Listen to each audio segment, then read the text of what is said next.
Good evening, family.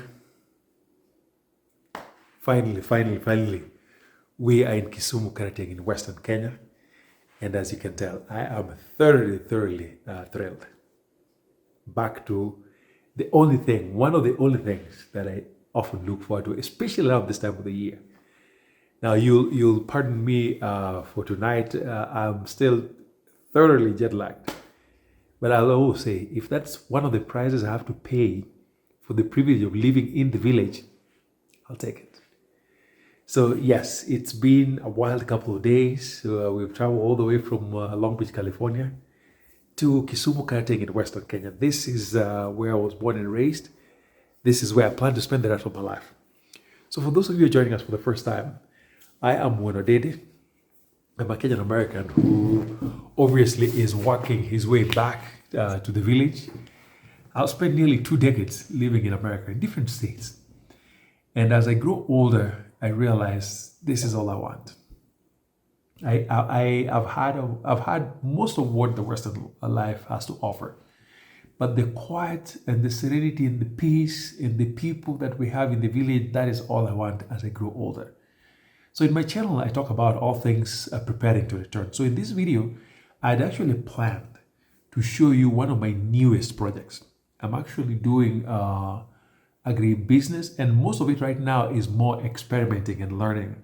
I want to see what works and then figure out how to then invest seriously. So as soon as I landed in Nairobi, I went to the farms where I've been doing these projects. In one of the projects, I have tomatoes on 2 acres. And then on the other project, I have about 6 acres of watermelon. And these are just leased lands. I didn't buy land, just leased them. And I've been working with people who know what they're doing. So my whole plan was to bring you along so you can see what we're doing. And I also want to learn from you because there's a lot of returnees who are doing agribusiness and are doing it really well. And my purpose with all of this is to figure out the ropes and needs of how this thing works so I can do it on a larger scale, especially targeting export market. Because if there's one thing that is keeping us tied to living in diaspora, is figuring out the finances part. Many of us are trying to find ways to make money in ways that does not depend on living in diaspora. And agribusiness clearly is a huge opportunity, and people seem to be doing really well. And so for us, as part of the transition process, we've been trying different things. You've seen my chicken farm, I do vegetables and all that. But this time around, I did 6 acres of watermelon and about 2 acres of tomatoes. So I wanted to explain to you, but I'm so disappointed that I think for some reason, I've never made this mistake. For some reason, I ended up recording on portrait instead of landscape. And so I'm not super thrilled with the video, and I am just too sleepy to figure out how to sort it out. So I'm just going to put it in here, speed it up so you can at least see something. But as we talk, I'm just going to share with you what I've done, what I'm thinking, what I've learned. But most importantly, I'm looking forward to learning from you who are already doing agribusiness out here. So I'm going to post the video. I'm not too happy with it, but like I said, I'm just too sleepy and too tired to figure out how to sort it out. So just look at it for what it's worth, but I want you more to listen to what I'm going to share in this video. So watch, and then let's talk.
So friends, again, my apologies. This is not how I typically do my videos. If you watch my channel regularly, you know what I do.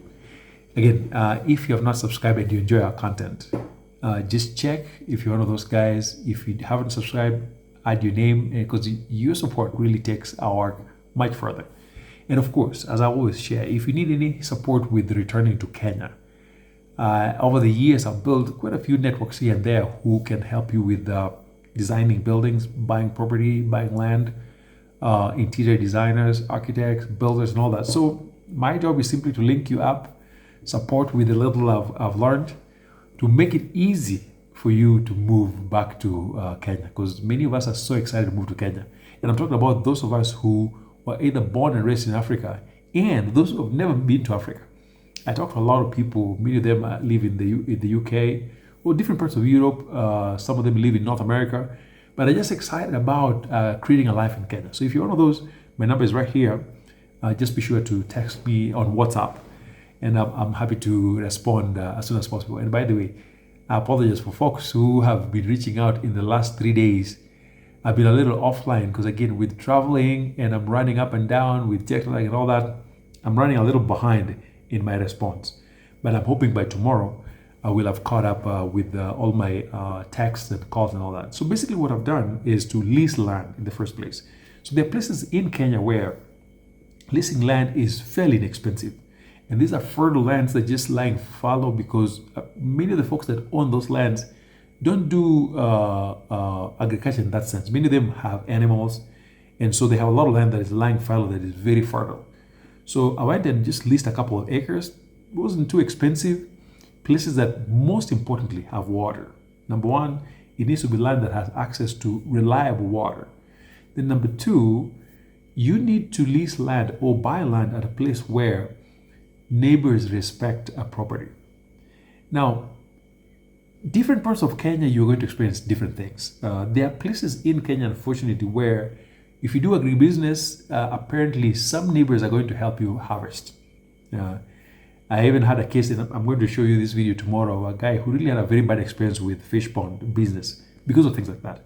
I'm going to do a video tomorrow and show you what actually happened.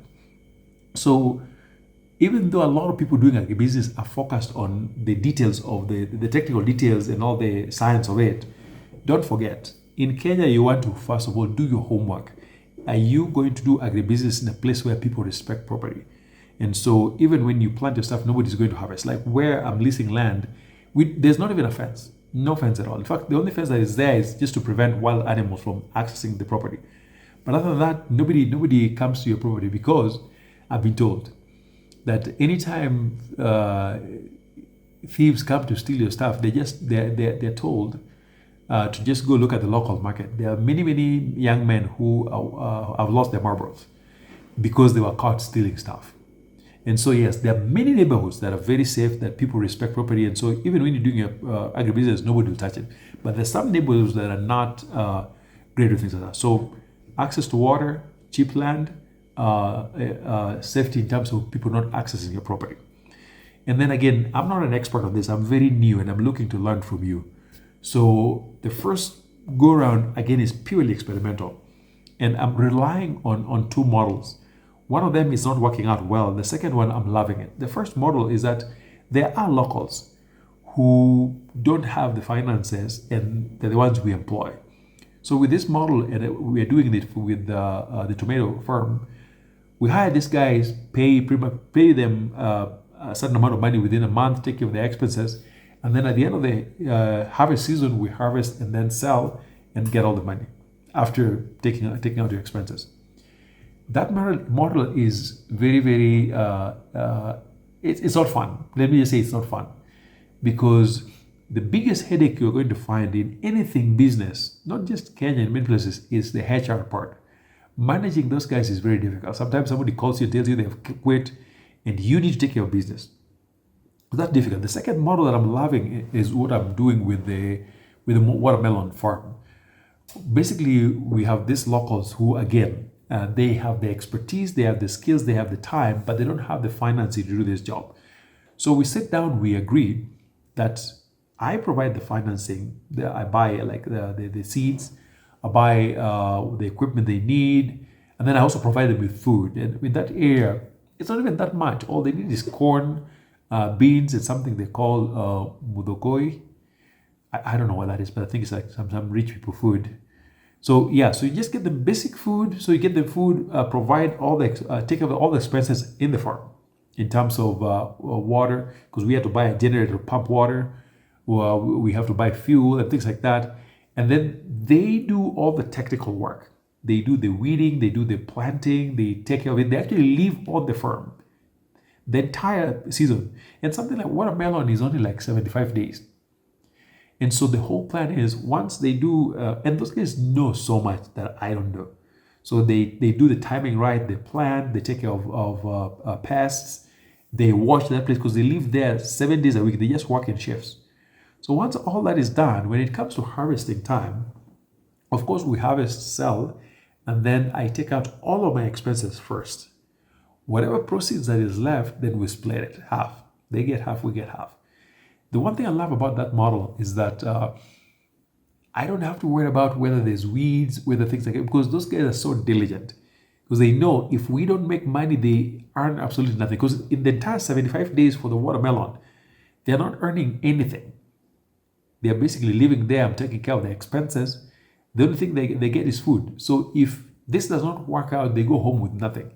And so those guys are so motivated. They guard that place. They work it up, and the farms are so clean. The other ones that get paid per month are something else. So that's one of the things I've learned. So again, this is our first go around giving it a try. I'll share more as we go. But yes, I wish I had better videos for you, but this is what I have for now. Well, thank you for listening, folks, and I will see you tomorrow. Bye.